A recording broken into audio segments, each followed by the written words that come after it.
Allô maman Yvonne. Allô maman Rebecca. Ah, boni bina nandako, boni kuna. Ime écoute mi maman, boni bina pe. Yeah, biso toza bien. Yeah, boni nalingi na tuna yo ozana na tanto solo là. Oui, nazana na moi 30 minutes pour kalater na oke musala na ya pourquoi. Ah, OK. Ah, c'est bon. Yeah, nalingi na tuna question mo tozana nango na réflexion. Mais avant la tuna kutu boni organisation, boni fondation. Fondation nini kutu ozana nango susu? Fondation Yvonne Congo Allemagne. Fondation ezoke nango bien nangolo nzambe mama Rebecca. Ah, siko fondation na ya banani? Ya koteka biloko, eza ya nini yango? Toza na fondation tosunga ba orphelin, ba veuve, ba handicap, ba femme mère, donc tosunga ka ndeko nyonso. Oyo tokutani na Yesu ki toza nango tosunga ndeko nyonso. Ah, donc ndengo obenga ngo fondation Yvonne Congo Allemagne, c'est que yo vani na mboka nini? Ngana vandi na Allemagne. Congo eza mboka nanga na botama. Allemagne eza mboka na ngai nazosali la vie na ngai. Yango na sangisa ngo biso toza ba raciste te. Yango na sangisa ngo Congo Allemagne. Donc Congo mboka nanga na botama, Allemagne eza mboka nanga na zovana. Oh, donc bosunga ka ba veuve na ba orphelin. Bosunga ba veuve, ba orphelin, ba handicap, ba femme mère.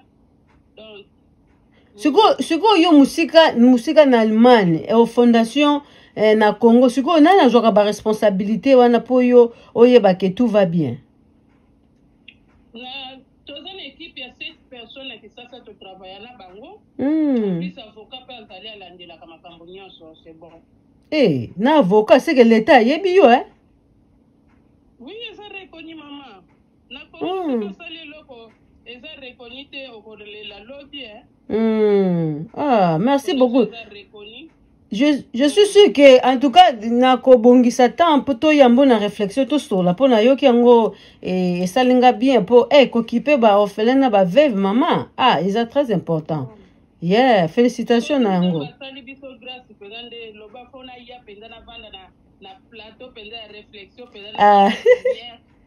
Solo la pea makamba ba orphelin ndeko oyo nanu ba komi na gu ya ko aider te to pesa bango gu wana to koma ebele ko sala biso bien. Ah, c'est bien. Siko ça fait déjà combien d'années fondation? Nda musala ngo depuis 2015. Wow. OK.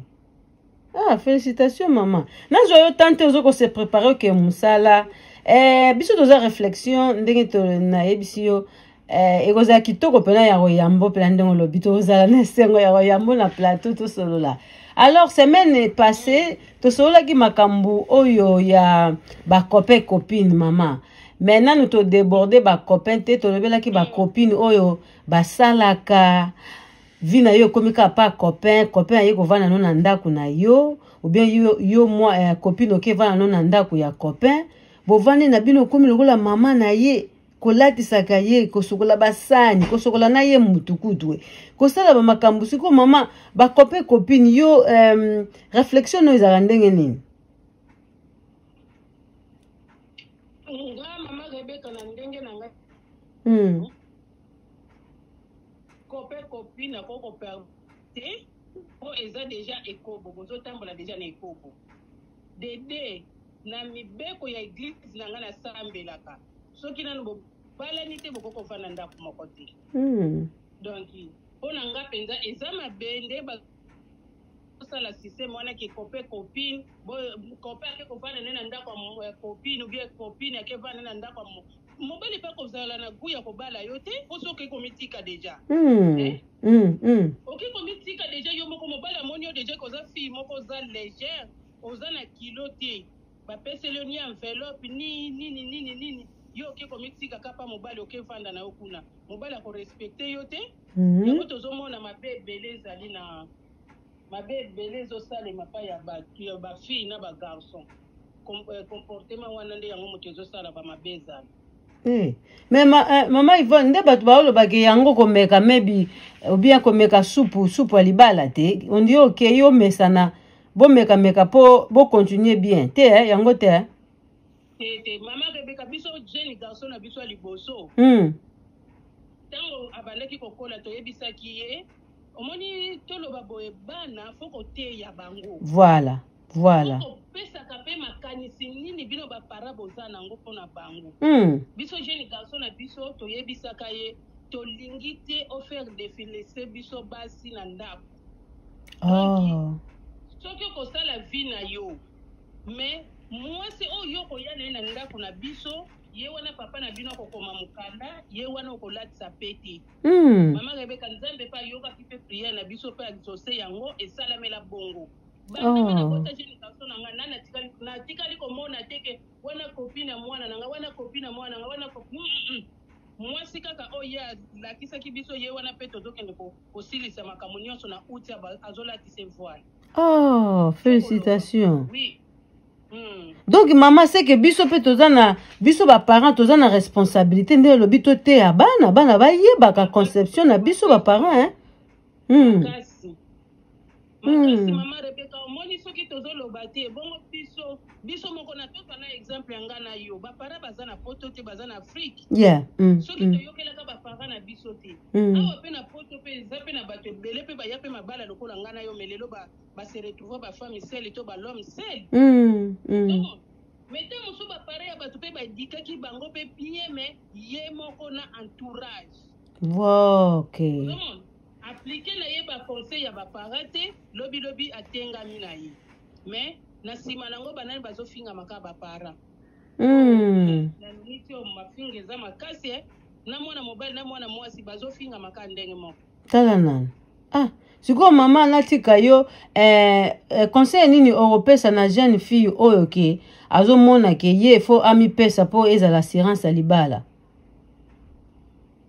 conseil na kopesa na jeune fille assurance ya libala eza te ke okende kokota na ndako ya libala assurance ya libala eza ke vanda na kwe na yo mobali mpe vanda na kwe na ye bomitala ndako ya libala eza chete tomona kaka ndako moko boye ekangami me oyo elekaka na kati kuna ezala lokola cimetière na kati kuna mutu ndenge akoma mikuwa toyebaka te eza tombo blanchi libala do libala eza facilité ngai wana conseil ya bajeune fille kozala loyenge te zwa temps na yo mpo okende kosengage na mutu zwa temps mpo libala eza na bato eza nzela ya bato oyo baza na maturité eza libala eza nzela ya bana mikie te soki oza nano mwana mokie sala makambo ya bana mikie kende classe sala formation sala eloko moko oyo ekoede yo na avenir kowela kobala te libala elekaka te